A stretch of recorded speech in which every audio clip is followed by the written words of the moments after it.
नमस्कार, आप सभी का स्वागत है। आप देख रहे हैं न्यूज 24। मैं हूं आपके साथ अंजलि आनंद। दिल्ली से लेकर गुजरात तक फैली अरावली पर्वत श्रृंखला के अस्तित्व पर संकट गहराता जा रहा है और जिसकी वजह है सुप्रीम कोर्ट का आया एक फैसला, जिसके बाद यहां के ज्यादातर हिस्से पर माइनिंग की कानूनी तौर पर अनुमति संभव हो पाएगी। और सुप्रीम कोर्ट के इस फैसले के बाद राजस्थान से लेकर दिल्ली तक सियासत गर्मा गई है और आरोप प्रत्यारोप का दौर भी शुरू हो गया। सियासत अपनी जगह है, लेकिन सुप्रीम कोर्ट के फैसले का अरावली पर्वतमाला की गोद में बसे गांव और ग्रामीण बेहद हैरान और परेशान हैं। न्यूज 24 की टीम ने ग्राउंड जीरो पर पहुंचकर ग्रामीणों के दर्द को जाना। आप भी देखिए।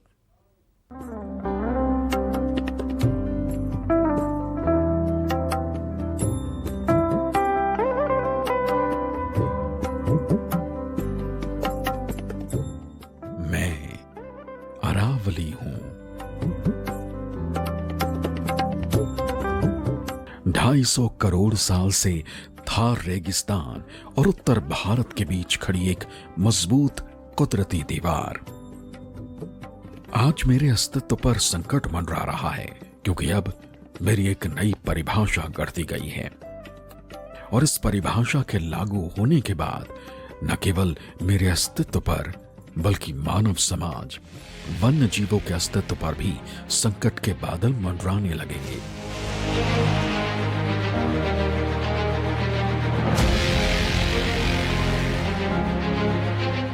आखिर क्यों इंसान अपने ही वजूद को नष्ट करने पर तुला है?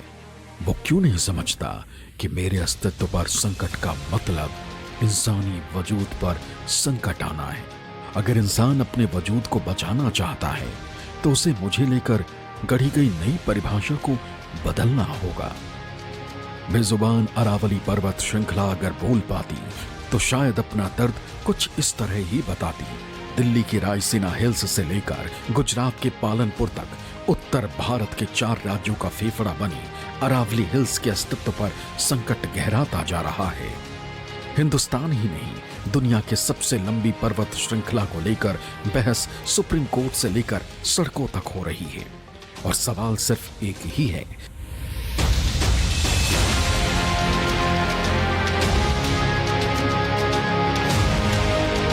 कि अब अरावली का क्या होगा? कौन सी पर्वत श्रृंखला या चोटी अरावली की मानी जाएगी? किस चोटी को संरक्षित रखा जाएगा? किस शिखर पर कानूनी तौर पर माइनिंग की इजाजत होगी? सवाल कई हैं और इनका जवाब मिलना अभी बाकी है। लेकिन इन सब से पहले आपको यह समझना होगा कि आखिर अरावली को लेकर कौन सी नई परिभाषा कर दी गई है। तो सबसे पहले उस पूरे विवाद को समझ लीजिए।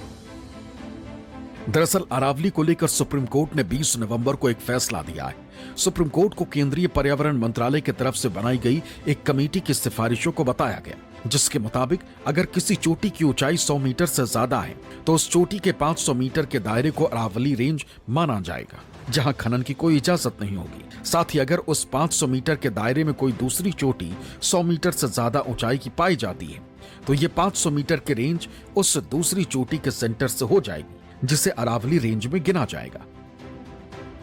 सुप्रीम कोर्ट ने केंद्र सरकार के इन सिफारिशों को स्वीकार कर लिया और कहा कि जो पहाड़ इस परिभाषा के हिसाब से अरावली रेंज में नहीं आएंगे वहां सस्टेनेबल माइनिंग हो सकेगी। बस सुप्रीम कोर्ट के इस फैसले के बाद से ही अरावली के अस्तित्व पर संकट गहराने लगा है। करोड़ों सालों से उत्तर भारत का कुदरती मास्क रही अरावली के सीने पर अगर माइनिंग की बड़ी बड़ी मशीनें चलेंगी तो अरावली का सीना छलनी हो जाएगा, जिसके बाद इस रेंज में रहने वाले लोगों के साथ साथ वन्य जीवों के अस्तित्व पर भी संकट गहरा जाएगा। सुप्रीम कोर्ट के फैसले को लेकर अरावली रेंज में रहने वाले लोग क्या सोचते हैं? न्यूज 24 ने यह जानने की कोशिश की। हमारे संवाददाता वरुण सिन्हा ने अरावली रेंज में बसे कुछ गांवों का रुख किया। जिस पहाड़ी पर मैं खड़ा हूं, हो सकता है कि अगले साल तक ये पहाड़ी यहाँ पर ना रहे।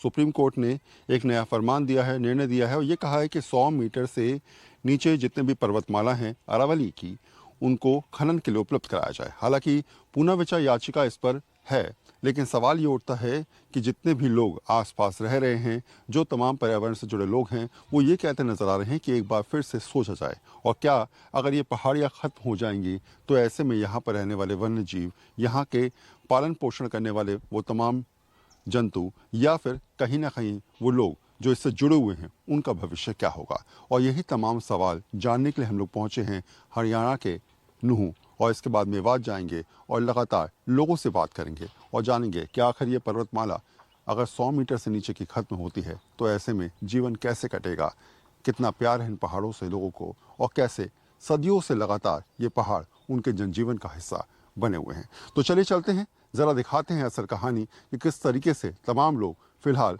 कोर्ट के इस निर्णय के बाद अपने आप को ये कहते नजर आ रहे हैं कि एक बार फिर शायद विचार किया जाए तो हो सकता है कि हालात परिस्थिति बदल जाए।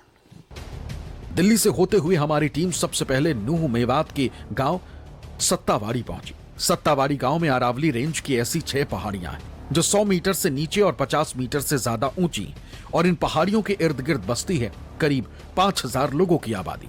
हमने जब यहाँ के लोगों से अरावली के अस्तित्व के संकट के बारे में बात की तो सुनिए क्या कहा।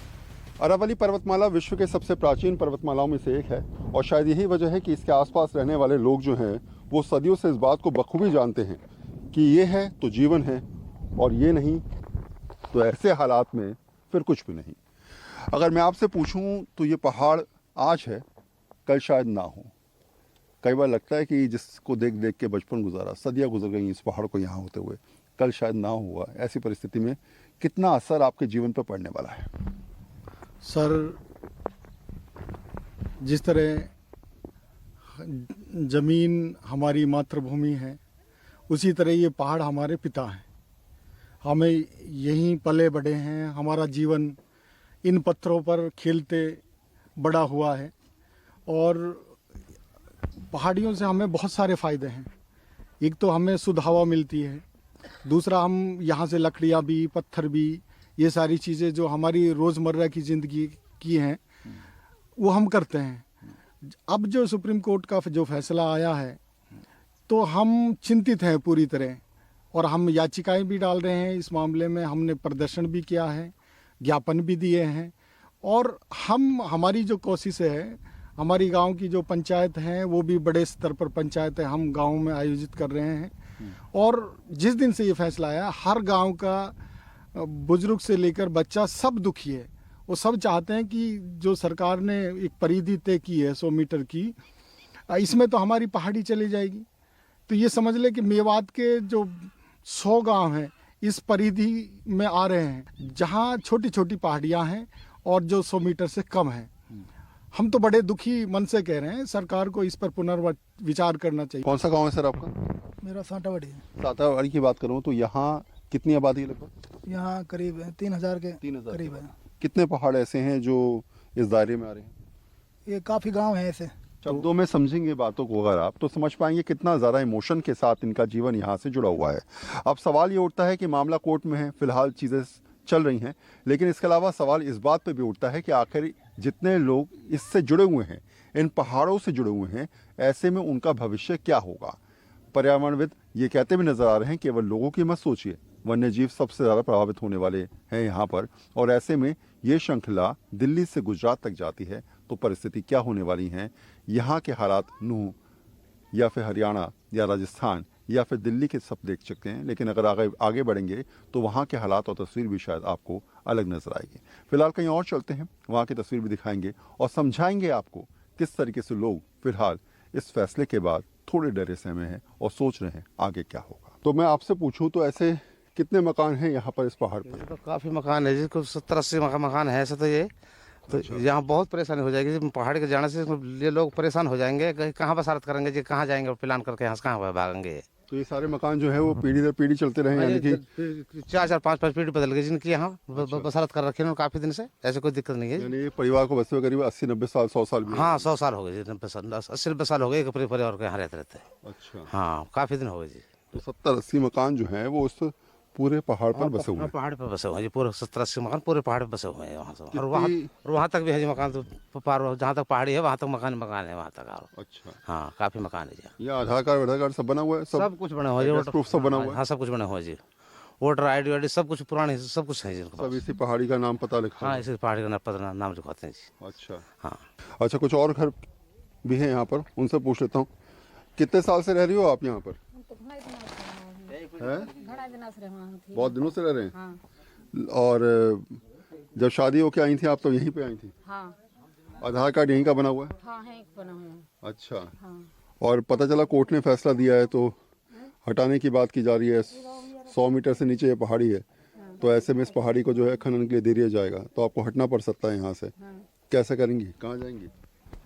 कहाँ जाएंगे, नहीं रहेंगे भाई। हैं? कैसे करेंगी? हिन रहरी में मेरे घर तक चल दो, नहीं रहो। ये वाला सामने घर है? हाँ।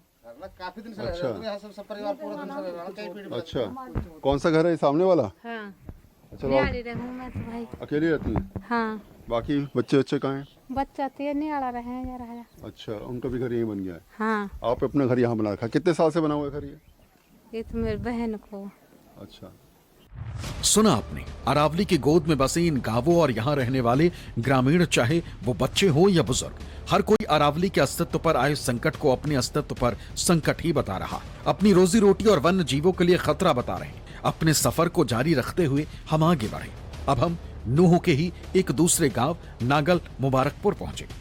यहाँ पिछले 200 से ज्यादा सालों से कई परिवार रहकर अपनी गुजर बसर अरावली की गोद में कर रहे हैं। यहाँ इनकी पीढ़ियां गुजर गईं। इस गांव में 200 से 250 घर हैं। यहाँ करीब 6000 से ज्यादा की आबादी है। यहाँ 70 मीटर से ऊंची पहाड़ियां हैं, मतलब माइनिंग की तलवार इस गांव पर भी लटक रही। गांव के लोगों ने सुप्रीम कोर्ट के फैसले पर क्या कहा, अब वो सुनिए। कल मुबारकपुर ये गांव है और इस गांव की आबादी लगभग 6000 है। इस गांव के बाशिंदे भी वहीं पे रह रहे हैं पहाड़ पर। आप देखेंगे तो ये जितने मकान आपको नजर आ रहे हैं ये सब पहाड़ी पर बने मकान हैं, यानी सैकड़ों ऐसे मकान जो पहाड़ी पर बने हैं। अब इनके अस्तित्व को लेकर खतरा है और शायद यही वजह है कि गांव के तमाम लोग सोच रहे हैं कि कोर्ट के फैसले के बाद अब आगे क्या किया जाए। घर देखिए ज़रा, ये घर देख रहे हैं आप, जहाँ मैं खड़ा हूँ ये पहाड़ी पे खड़ा हूँ। ये घर है, सामने का घर है, ये जितने घर आपको दिख रहे हैं ये सब पहाड़ पे बने हुए हैं। कब से बना ये घर आपका? लगभग कितने साल हो गए? जी हमारे बुजुर्ग ने होगी जी यहाँ 200 साल होगी लगभग। 200 साल से आप लोग रह रहे हैं। आपका आधार कार्ड सब कुछ यहीं का सब बना कुछ है जी, हमारे 5-7 पीढ़ी बदल गए होंगे लगभग। हुआ? अच्छा हाँ जी, लाल डोरा में जी फिलहाल। अच्छा लाल डोरे में कुछ है, कुछ अंदर है जी। अच्छा। ये है कि जी ये पक्का मकान बुजुर्गों का पहले से बना हुआ है, तो जी इसमें बड़ी लागत लगी है। तो जी हम अब गरीब आदमी हैं जी, हमारे पास रहने के लिए तो कोई जगह नहीं है जी, नई खेती बाड़ी है, कहाँ जाएंगे जी हम। ये पहाड़ कितना ज़रा आप लोगों के लिए ज़रूरी है? अगर मान लीजिए ख़त्म हो जाता है कोर्ट के फैसले के बाद, अगर ऐसी स्थिति बनती है, इस पहाड़ से आपका जीवन कैसे चलता है? कितना ज़रूरी है आपके लिए पहाड़? जी हमारे लिए बहुत ज़्यादा ज़रूरी है जी, इसके बगैर हम रह ना पाएंगे। तो दूसरी जगह हम लोग रहने के लिए है भी नहीं जिसमें हम रह जाएंगे। अगर आपसे पूछूं बिना पहाड़ के जीवन कैसे होगा? ये हमारा जीवन ही खत्म है। हमारे पे जो धन बच्चा रहे हमारे पहाड़ में पड़े सारो। हम बकरी रखे, भैंस रखे, कुछ भी रखे, हम पहाड़ में रखे सारो। हमारे तो फ्री में खावे बकरी बच्चा, 2 रुपया खर्च ना है हमारो। अगर हम कहीं और जा बसेंगे तो हम खाना बुलाना पड़ेगा मोल उनको, बता हम कहाँ से लाएंगे।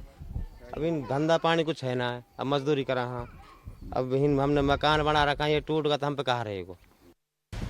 इसके बाद हम नूह के ही तीसरे गांव नगल सबात में पहुंचे। करीब 5000 की आबादी वाला ये गांव पहाड़ी पर बसा है और यहाँ भी 250 से ज्यादा मकान है। यहाँ के लोग भी सुप्रीम कोर्ट का फैसला आने के बाद हैरान परेशान हैं। ऐसे कितने परिवार हैं, अगर आपके गांव की मैं बात करूं, जो पहाड़ी पे रह रहे हैं? लगभग 100 परिवार हैं जी। 100 परिवार? जी जी जी। यानी करीब मान के चले 1000-1200 लोग। हाँ जी 1000-1200 लोग। हाँ। और ये कितने दिनों से बसावट है, कब से ये लोग रह रहे हैं? पुरखान तक रह रहे हैं जी, बहुत पुरानी बात है जी, अब से नहीं, कई पीढ़ी बीत गई। अच्छा जी जी। तो कभी किसी ने हटाया नहीं? कभी को नहीं, मतलब नहीं, नहीं हटाया जी। अब कोर्ट का जो फैसला है, आपको लगता है कि इसके बाद अगर पहाड़ चले गए, अगर पहाड़ खत्म हो गए, तो आपका जीवन कितना मुश्किल में भरा होगा? हमारा जीवन मुश्किल में है जी, बहुत ज़्यादा। हमारा गुजारा इससे हो रहा है जी, हम पशु रखते हैं, हमारा गुजारा इससे हो रहा है, इस पहाड़ से। अगर ये पहाड़ चला गया तो हम तो बेरा हैं जी, हमको कोई जगह नहीं है। कभी सोचा था बिना पहाड़ के ज़िंदगी गुजर सकती है? कभी सोचा है ऐसा कि अगर ये पहाड़ ना हो तो फिर आप लोगों की ज़िंदगी क्या होगी, कैसे जिएंगे? कितना ज़्यादा रोज़मर्रा की ज़िंदगी में पहाड़ आपके लिए इम्पोर्टेंट है, खासकर आपके गाँव में? सर बहुत मुश्किल हो जाएगी सर, गरीब आदमी के लिए। हमारे पशु सारे और जानवर सारे इसमें चरते हैं बरसात के मौसम में। गरीब आदमी सारे को बहुत गुजारा हो रहा है यहाँ, तो इससे बहुत नुकसान है जी, बहुत ज़्यादा नुकसान है हमारे लिए। कितनी पीढ़ियों से रह रहे हैं आप यहाँ पर? लगभग हम यहाँ से यहाँ जी कम से कम हमारे दादा परदादा सरदादा बहुत पुरखों पीढ़ियों से रह रहे हैं। अच्छा हाँ जी, बहुत पुराना गांव है जी ये, कम से कम हजारों साल पुराना गांव है। अच्छा, गाँव में कहाँ घर है आपका? कितना दूर है यहाँ से? यही एक पहाड़ में रहते हैं। पहाड़ पे रहते हैं? हाँ जी। कितनी पीढ़ियों से रह रहे हैं लगभग? हाँ, पुरखों से रहते हैं, हमारे बाप दादा रहते जब हैं। खबर आई सामने निकल के ये फैसला लिया गया है तो दिमाग में आया संशय कि अब ये घर जो है वो कहाँ जाएं, कैसे जाएं, क्या होगा क्या नहीं होगा? दुख हुआ हमको जी, हम कहाँ जाएंगे जी? यहाँ हमारे पशुओं से हमारा गुजारा होता है जी, हम गरीब लोग हैं जी, हम कहाँ जाएंगे फिर जी? वन्य जीव भी यहाँ पर काफी सारे हैं। हाँ जी, काफ़ी सारे। आपको लगता है पहाड़ नहीं होगा तो वो कहाँ जाएंगे? वो बेचारा जब जहाँ हम जाएंगे मरेंगे वहाँ वो मर जाएंगे जी, पानी भी नहीं रहेगा, कहाँ रहेगा जी? नुकसान ही नुकसान है हमारे लिए जाते। अरावली के अस्तित्व को लेकर गढ़ी गई नई परिभाषा के बाद अकेले नूह के ही 60 से ज्यादा गांवों पर संकट मंडरा रहा है। इनमें नूह से सटे तिजारा, खैरथल, किशनगढ़बास, अलवर, जोरहेड़ा, नगर, पहाड़ी, गोपालगढ़ और कामन इलाके के करीब 60 से अधिक गांव शामिल हैं। दरअसल अरावली के संकट को लेकर अब सियासत भी शुरू हो गई है। राजस्थान में जहां अरावली पहाड़ियों का सबसे ज्यादा हिस्सा पड़ता है, वहां के पूर्व मुख्यमंत्री अशोक गहलोत केंद्र सरकार पर और पर्यावरण मंत्री भूपेंद्र यादव पर निशाना साध रहे हैं और आरोप लगाया कि भूपेंद्र यादव अरावली को लेकर देश की जनता को भ्रमित कर रहे हैं। तो वहीं भूपेंद्र यादव का कहना है कि अरावली को लेकर विपक्ष भ्रम फैला रहा है। अरावली पूरी तरह संरक्षित। भूपेंद्र यादव जी, आप राजस्थान से हैं, आपका सम्मान करते हैं, परंतु जिस प्रकार से आप गुमराह कर रहे हैं पब्लिक को, 0.19% एरिया ही इफेक्ट होगा अरावली माइनिंग से, ये अपना आप में भ्रमित करने वाला आपका बयान है। कौन विश्वास करेगा आप पे? जिस प्रकार आपने सीसी को खत्म किया है, मेरा मुख्य आरोप आप पे ये है, सेंट्रल एम्पावर कमेटी जो 2002 में बनी थी, उसको आपने 21 साल बाद में 2023 में समाप्त कर दिया। अभी जो सारा विषय है, सुप्रीम कोर्ट के निर्णय को लेकर कुछ लोगों ने भ्रम फैलाया है। पहली बात, दिल्ली में एनसीआर रीजन में माइनिंग ना अलाउ है, ना अलाउ हो रही है, क्लियर है। तो दिल्ली में ये विषय नहीं है, और एनसीआर रीजन मतलब गुड़गांव, फरीदाबाद, नूह में ये नहीं है। सुप्रीम कोर्ट ने कहा है कि जब तक जिलों का कोई माइनिंग मैनेजमेंट प्लान नहीं बन जाता, रेस्टोरेशन प्लान नहीं बन जाता, इको सेंसिटिव विषय निर्धारित नहीं हो जाता, तो आईसीएफआरई जब तक ये नहीं करेगा, और आईसीएफआरई की स्टडी के पश्चात ही अलाउ होगी, और वो भी केवल क्रिटिकल मिनरल के क्षेत्र में।